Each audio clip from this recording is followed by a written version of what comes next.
fait 3 fois que je relance parce que systématiquement, quand je dépasse les 10 minutes, je m'énerve en fait. Je commence à m'énerver, à mélanger un peu tous les événements qui sont passés, je pars à gauche, à droite, ça veut plus rien dire. Alors écoutez, je vais essayer de vous la faire une bonne fois pour toutes, calmement, et de manière, tu vois, point par point. Voilà, point par point. Je vais essayer de ne pas m'écarter de chaque point dont je vous parle, parce qu'il y a plusieurs choses à dire en fait. Il y a plusieurs choses à dire. Donc d'abord, salut à ceux qui viennent de la vidéo d'avant, dans laquelle je vous dis que je vais vous faire une vidéo pour vous parler de l'enculerie que la Poste m'a fait au mois de juin. Et sinon, à part ça, bienvenue à ceux qui me connaissent pas et qui vont cliquer sur cette vidéo parce qu'elle va les intéresser, j'en sais rien. Des vidéos sur la Poste, en tout cas des douilles, comme je me suis prise, je pense qu'il y en a pas beaucoup qui en ont parlé en vidéo. Voilà. Donc, qu'est-ce qui s'est passé? La Poste, en fait, en juin, m'a paumé 6 lettres. Voilà, 6 lettres, dont un recommandé international et une lettre suivie. Voilà, un recommandé international qui venait d'Italie et une lettre suivie qui venait de France. Donc, alors, comment ça s'est passé? D'abord, avant ça, en mai, ils m'en ont perdu une, sans suivi. Voilà. Puis en juin, 6. Donc comment ça s'est passé? Bon, vous savez tous comment ça se passe sur eBay, de toute façon, quand tu achètes quelque chose, peu importe, tu as une date de livraison estimée, au-delà de laquelle, si tu n'as toujours pas reçu ton objet, tu fais un litige, donc pour objet non reçu, pour être remboursé. Donc là, il y a deux cas de figure. Soit tu n'avais pas de numéro de suivi, donc là, moi, pour mon cas personnel, j'ai systématiquement été remboursé, soit il y avait un numéro de suivi. Et jusqu'à ce que ça m'arrive, je savais pas comment ça se passait, donc je vais vous expliquer. Déjà, petit préambule, faut savoir une chose, c'est que j'ai acheté beaucoup sur ces périodes. Voilà, j'ai acheté beaucoup sur ces périodes. Je pense que c'est une information importante à connaître. Ça explique, à mon avis, peut-être sûrement pourquoi il y a des gens au centre de tri Pic-la-Valette, hein, je vais les citer, j'en ai rien à foutre, qui m'ont volé des cartes, des enveloppes, quoi. Parce qu'ils en ont vu défiler, hein, ils en ont vu défiler pas mal. Hein. Donc je pense qu'à un moment donné, tu vois, il y avait un mec chez eux, sûrement un intérimaire, un CDD, enfin voilà, un loufia de base, quoi, bah, qui a tapé en fait, qui a tapé dans le tas et qui m'en a chouré, qui m'en a chouré. Et voilà, moi je vois bien un mec en fin de contrat, tu vois, faire un truc comme ça. Euh, Parce que on m'en a déjà perdu des lettres. En fait, on m'en a déjà perdu, tu vois. Mon profil eBay, il remonte à 2009. J'ai entre 200 et 300, entre 300 et 400 évaluations dessus. C'est quasiment que des achats.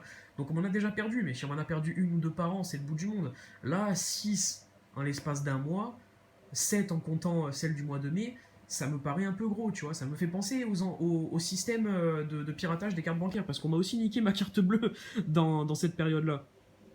Ce qui s'est passé en fait, c'est que c'est en faisant l'essence. La banque me l'a dit, c'est en faisant l'essence en fait. Et quand tu te fais niquer ta carte bleue, les pirates en fait te prélèvent d'abord une toute petite somme, tu vois. Et s'ils voient que tu captes pas, après ils te tapent vraiment. Et en tout, moi on m'a tapé 50 balles en plusieurs opérations, tu vois. Bon, après c'est un peu de ma faute, je fais pas mes comptes. Mais voilà quoi, pour vous dire que là ça me fait vachement penser à ça, parce que on m'en a perdu une au mois de mai, et au mois de juin j'en ai 6 d'un coup qui décaillent, qui sont niqués, tu vois. Donc bon, ça me paraît un peu énorme. Donc, qu'est-ce qui s'est passé? Ben, moi, je vois que je reçois pas mes lettres. Donc, pour celle du mois de mai, je fais un litige pour objet non reçu, je suis remboursé. Et puis les 6 de juin, je vois que je les reçois pas non plus, tu vois. Elles venaient de partout en France, elles venaient pas du tout du même expéditeur en plus. Et je les ai pas commandées, enfin, je veux dire, les cartes que contenaient ces lettres-là, je les ai pas commandées au même moment. Tu vois. Donc ça veut dire qu'elles sont pas arrivées le même jour au centre de tri, qu'elles sont pas passées par la même machine au même moment et que c'est pas la machine qui a déconné sur toutes ces lettres-là, tu vois. Il y a eu magouille, tu vois. Il y a eu magouille, voilà, de sûr, tu vois. Genre, dans les Tuches 2, ils en ont fait un sketch, tu vois. Et quand l'autre il fait son numéro sur les cartes de crédit, la vie, on peut perdre une carte de crédit, mais pas deux. On peut perdre deux cartes de crédit, mais pas trois. Il va jusqu'à 15, tu vois. Bon, vraiment, on est allé que jusqu'à 6, tu vois. On est allé que jusqu'à 6. Mais n'empêche que c'est un sketch. Alors, qu'est-ce qui se passe? Bah, je vais au bureau de poste de ma ville. Au bureau de poste de ma ville, on m'explique que les lettres, du coup, en tout cas pour les deux, hein, je vous parle des deux, là, le recommandé international et le numéro de suivi, puisque j'avais un suivi pour ces deux lettres-là, j'avais un numéro de suivi pour ces deux lettres-là, sont bloqués au centre de tri Pic-la-Valette depuis 3 semaines et que la situation n'évolue plus. Voilà. Et au moment où elles sont arrivées, en fait, après, elles ont plus été rescannées ou quoi, tu vois. Parce que toi, quand tu regardes sur le site de la Poste, le suivi d'un courrier à toi, ou d'un colis, peu importe, t'as pas l'endroit exact où elles sont les lettres. T'as juste marqué qu'elles sont arrivées à un point A, qu'elles vont vers un point B, mais t'as pas marqué exactement où elles sont. Eux, sur leurs ordinateurs, ils voient exactement où elles sont. Et ces deux-là, elles étaient au centre de tri Pic-la-Valette. Et la personne au guichet m'a dit que bah, toutes les autres que j'ai perdues, visiblement, étaient passées par ce centre de tri. Puisque ben, tu dépends, suivant où tu habites, tu dépends de tel ou tel centre de tri. C'est ce qu'on m'a expliqué. Hein. Donc, ben, du coup, elles étaient forcément passées par là. Donc, moi, à partir de là, je dis, mais qu'est-ce que je fais, tu vois? Est-ce qu'il faut que j'y aille pour faire une réclamation là-bas? Comment ça se passe? On me dit que non, que là-bas, ça sert à rien d'y aller, parce que c'est pas un endroit, en fait, qui accueille du public, c'est une usine, en fait. C'est une usine, c'est immense, il y a des millions de courriers qui arrivent là-bas toutes les semaines, c'est pas un truc destiné à ce que tu ailles récupérer ton courrier, tu vois. Le courrier part de là-bas, après il va dans les bureaux de poste ou les centres de distribution, et voilà. Donc, bon, vous vous doutez bien que j'y suis allé quand même, hein. Mais avant ça, je suis quand même allé au bureau de poste d'à côté de ma ville, où on m'a dit d'aller, parce que c'était un centre de distribution, c'est-à-dire que c'est de là que partent beaucoup de facteurs qui vont dans la ville de ce bureau de poste et qui allaient aussi dans ma ville. Et du coup, là-bas, pareil, hein, enfin, en fait, toutes les personnes à qui j'ai parlé, ça a duré 3 jours, hein. Toutes les personnes à qui j'ai parlé dans les bureaux de poste avant d'aller au centre de tri, j'ai bien compris que je les emmerdais. J'ai bien compris que mon cas, pour eux, relevait de la science-fiction, bah, qu'ils avaient jamais vu ça, voilà, que 6 lettres, 7 lettres en comptant celle du mois de mai se perdent sur une période aussi courte, dont un recommandé international et une lettre suivie, pour eux, ils allaient pas me dire, monsieur, c'est clair, on vous a volé des lettres. C'est des gens qui travaillent pour la poste. Ils vont pas, tu vois, ils vont pas me dire ça. Non, eux, tout ce qu'ils pouvaient me proposer sur le moment, c'était de me faire remplir un formulaire de déclaration de courrier non reçu. Voilà. Et ensuite, ce formulaire-là débouche sur une déclaration finale de perte. Au final, c'est ce que j'ai dû faire pour les 2 lettres avec le numéro de suivi, parce que sinon, eBay m'aurait jamais remboursé. Mais avant ça, je suis quand même allé au centre de tri, et au centre de tri, j'ai même pas pu parler à un responsable. J'ai même pas pu parler à un cadre. J'ai demandé à avoir un responsable, peu importe, moi, un manager, sous-manager, ce que tu veux. Je veux en face de moi un responsable qui m'explique comment on peut paumer 6 lettres en 3 semaines, qui viennent pas qui viennent pas du même expéditeur, dont un suivi et un recommandé international. Comment c'est possible? Mais sans m'énerver, hein. Je veux dire, j'ai reçu une éducation, hein. Je gueule pas sur les gens, même si je sais que je me fais enculer, tu vois. D'ailleurs, je suis resté courtois avec la guichetière, et voilà, quoi. De toute façon, qu'est-ce qu'elle y peut, elle, à ma situation. Et, ou même, je voulais savoir s'il n'y avait pas un endroit chez eux où ils mettent les courriers perdus, ou égarés, ou j'en sais rien, tu vois. J'imagine que ça défile sur des tapis roulants dans cette usine-là. C'est pas impossible que des fois, je sais pas, moi, il y a des courriers qui tombent par terre, j'en sais rien. Ils ont pas un endroit où ils mettent les courriers perdus. Bref, à l'accueil du centre de tri, on m'a expliqué que de toute façon, il y a une procédure pour les courriers dont l'adresse du destinataire est illisible.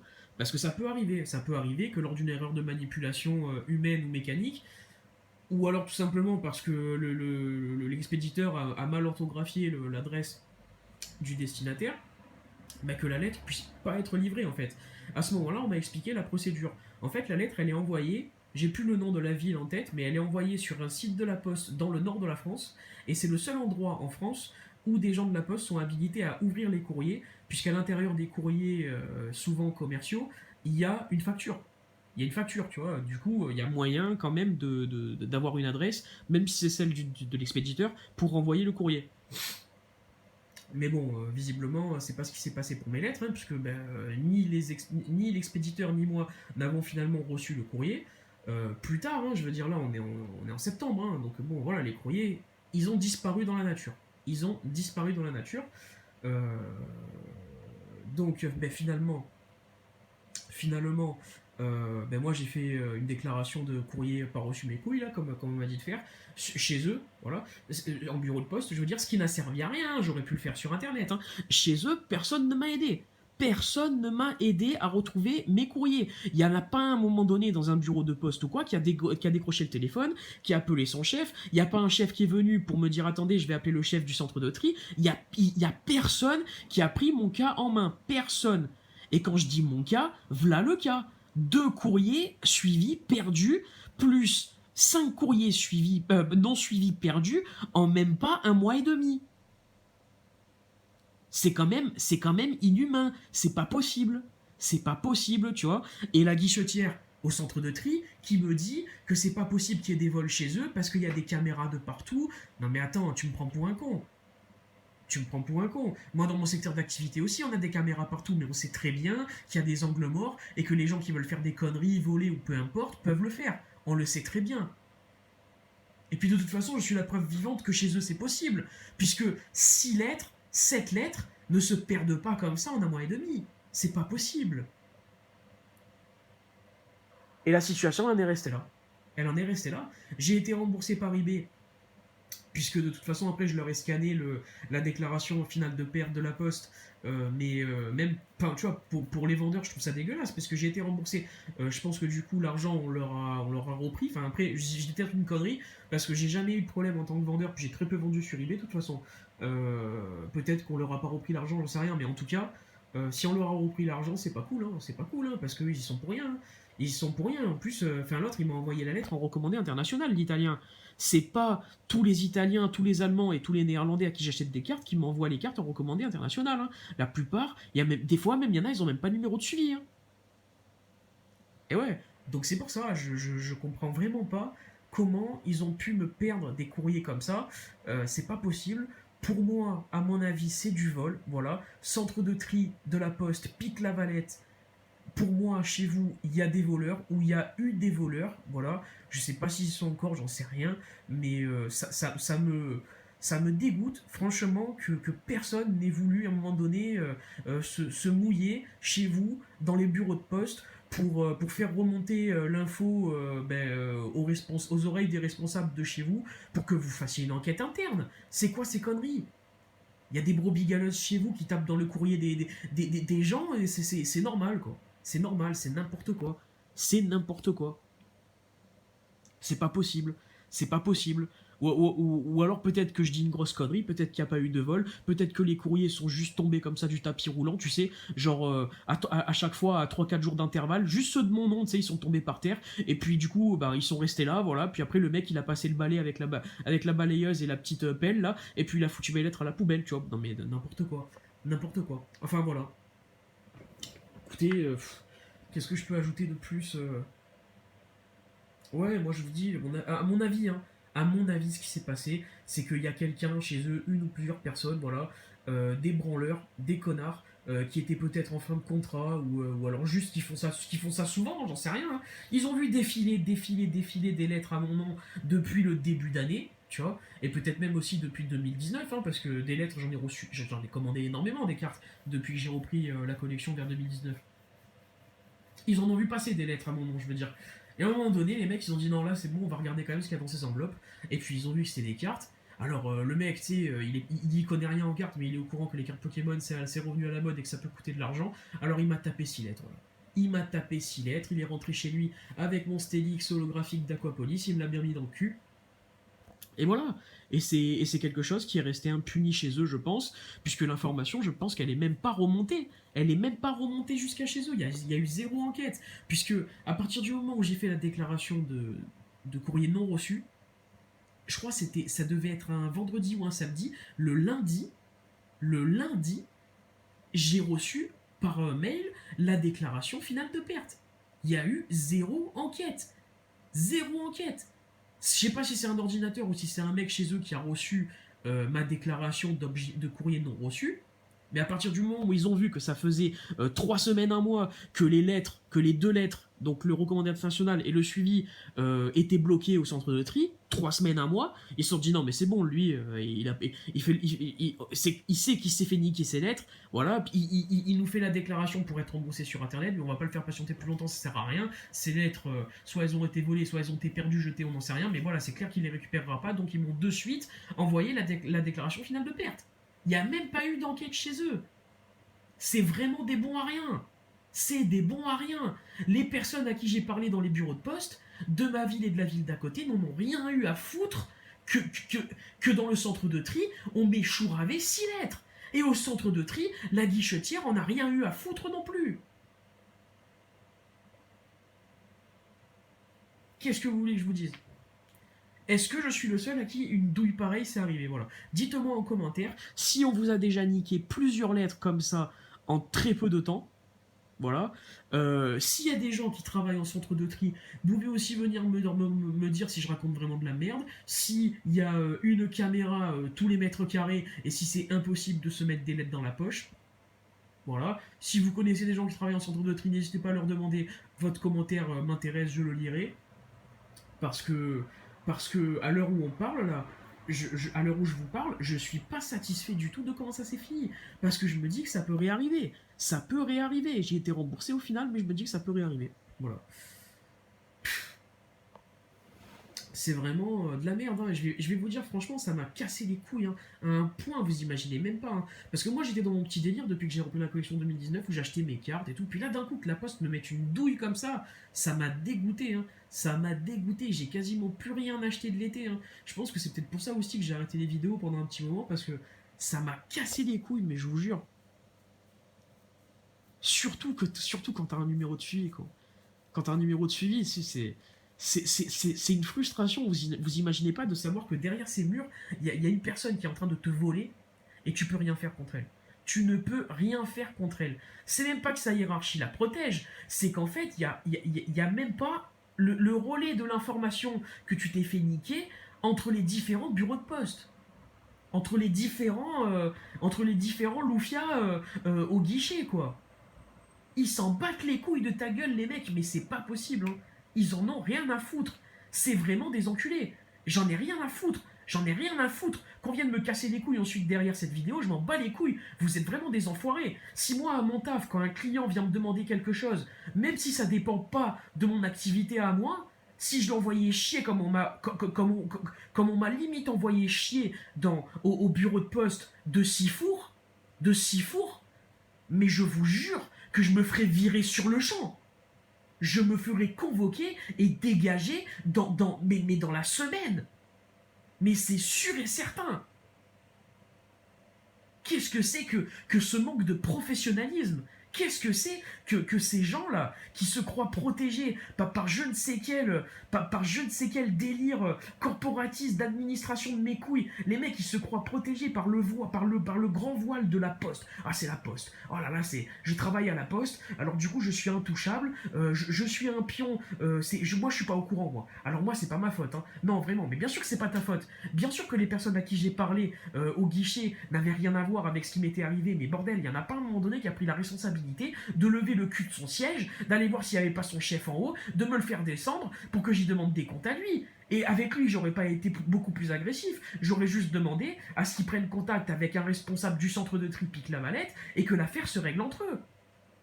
Eh ben non. Ils n'ont pas été capables. Donc moi, derrière, eh ben, comme toujours, quand on me prend pour un con, je fais une vidéo pour en parler, puis c'est tout. Après, vu le nombre d'abonnés que j'ai, je veux dire, je suis pas un média d'influenceur, donc clairement, je rêve pas. Je sais bien que cette vidéo, elle va pas toucher grand monde, mais j'en ai rien à cirer. Le peu de personnes qu'elle va toucher, c'est déjà ça. Voilà. Peut-être que dans les gens qui vont voir cette vidéo, il y en a qui se sont fait niquer comme moi, que ce soit il y a longtemps ou récemment d'ailleurs. Hein. Voilà, hein. N'hésitez pas à me dire si vous êtes fait niquer. Voilà. De la même façon que ceux qui m'ont dit qu'ils se sont fait niquer par Tous Fous d'époque sur eBay, le mec qui vendait des cartes neuves, pas neuves du tout, voilà, sont venus me parler en commentaire. Hein. Il y en a eu beaucoup, finalement. D'ailleurs, c'est une vidéo qui a fait plus de 10 000 vues. Et j'avais même pas encore, je crois, 200 ou 300 abonnés. Donc tu vois, finalement, le nombre d'abonnés, ça veut rien dire. Quand un titre parle aux gens, les gens cliquent sur la vidéo, et quand le gars dans la vidéo parle avec un minimum de sincérité, et avec un peu le cœur, tu vois, et je pense que les gens se sentent un peu concernés. Voilà. J'ai rien à dire de plus.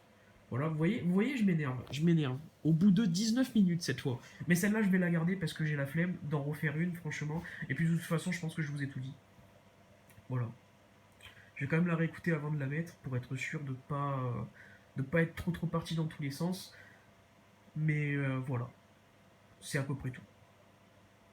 Écoutez, je vais vous laisser. Voilà. Sur ces belles paroles. Et puis, je vais vous dire eh ben à bientôt. À bientôt. Ou peut-être pas. Peut-être à dans longtemps, j'en sais rien. Voilà. Ça dépendra de ma motivation à vous en refaire une, je pense, où j'ouvrirai le coffret Célébration US. Le coffret Pikachu Veillion Célébration US. Je vous laisse. A plus. Ciao.